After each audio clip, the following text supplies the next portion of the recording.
Hey, what's up, everybody? College football is well underway now, and for everyone in the HBCU universe, well, you know what that means. The road to the national championship is now underway.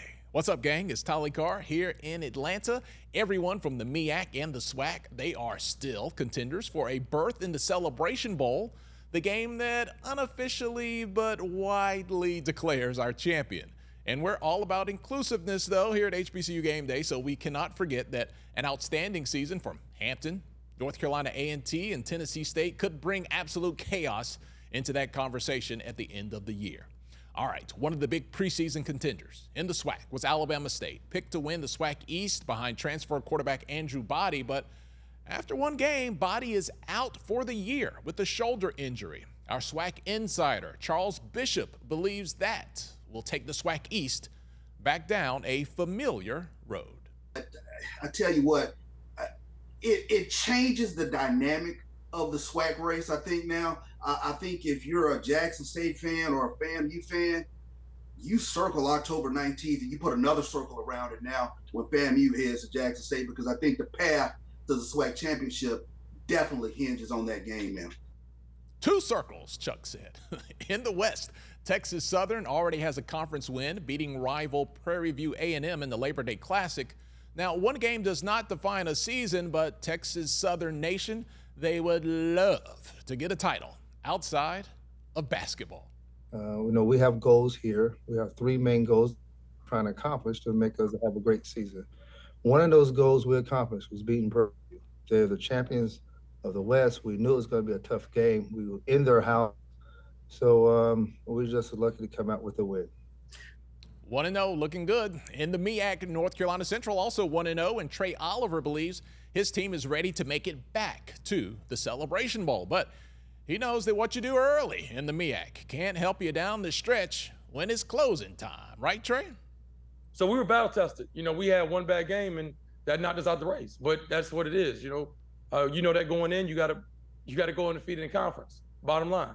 So, we're excited about the opportunity to return a lot of guys, and we're still a good football program.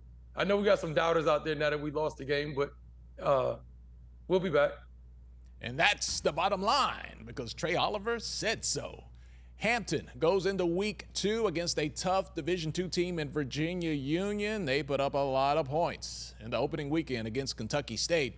Now, if the Pirates lose to a CIAA team, any thought of HBCU dominance will be dismissed. The same thing goes for North Carolina A&T, who fought hard, and they looked good for a half against ACC opponent Wake Forest. The Aggies will need to dominate in their second game against longtime rival Winston-Salem State University, another CIAA school, or they will be in the same yacht as Hampton if the Pirates lose. See what we did there? Yachts. Hampton. Tennessee State on the road against FCS powerhouse North Dakota State, a team that took Colorado to the limit in week 1.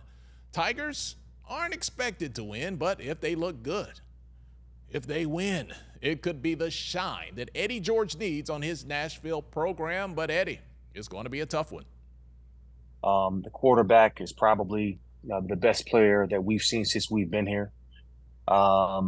And their defense is very sound.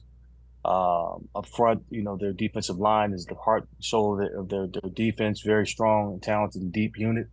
And, that's what sticks out to me at this point in time, is that it's going to be a physical war.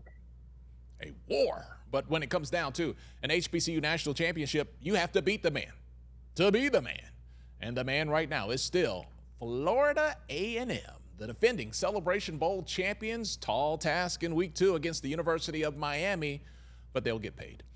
The Rattlers have settled on their quarterback for the year, and they're going to go with war with Daniel Richardson. 2 games in, he's averaging 284 yards per game passing, 66% completion rate, no picks, and 6 touchdowns. Looking good early.